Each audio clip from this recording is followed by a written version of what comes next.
Ruth chapitre 4. Boaz monta à la porte, et s'y arrêta. Or voici, celui qui avait droit de rachat, et dont Boaz avait parlé, vint à passer. Boaz lui dit, approche, reste ici, toi un tel. Et il s'approcha, et s'arrêta. Boaz prit alors 10 hommes parmi les anciens de la ville, et il dit, asseyez-vous ici. Et ils s'assirent. Puis il dit à celui qui avait le droit de rachat, Naomi, revenue du pays de Moab, a vendu la pièce de terre qui appartenait à notre frère Élimélec. J'ai cru devoir t'en informer, et te dire, acquiers-la, en présence des habitants et en présence des anciens de mon peuple. Si tu veux racheter, rachète, mais si tu ne veux pas, déclare-le-moi, afin que je le sache. Car il n'y a personne avant toi qui ait le droit de rachat, et je l'ai après toi. Et il répondit, je rachèterai.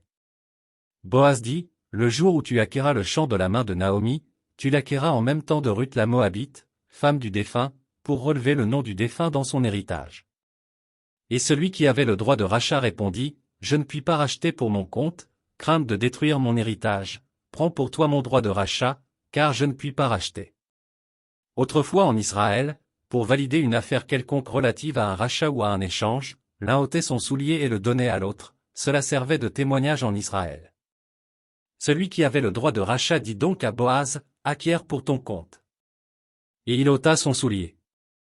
Alors Boaz dit aux anciens et à tout le peuple, vous êtes témoins aujourd'hui que j'ai acquis de la main de Naomi tout ce qui appartenait à Élimélec, à Kiljon et à Machlon.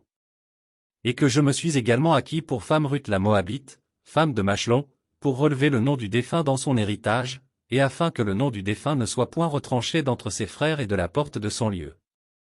Vous en êtes témoins aujourd'hui.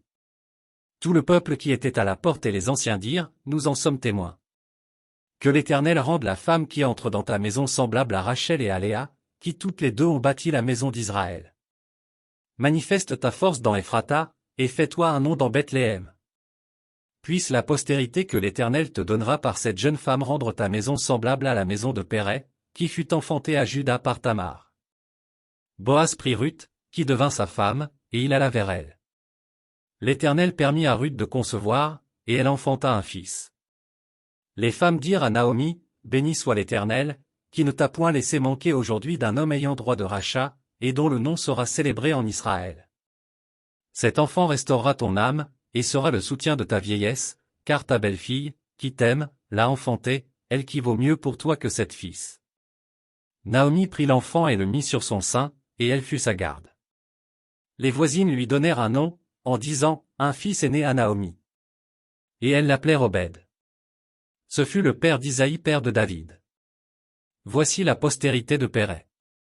Pérez engendra Hetzron, Hetzron engendra Ram, Ram engendra Aminadab. Aminadab engendra Nachshon, Nachshon engendra Salmon.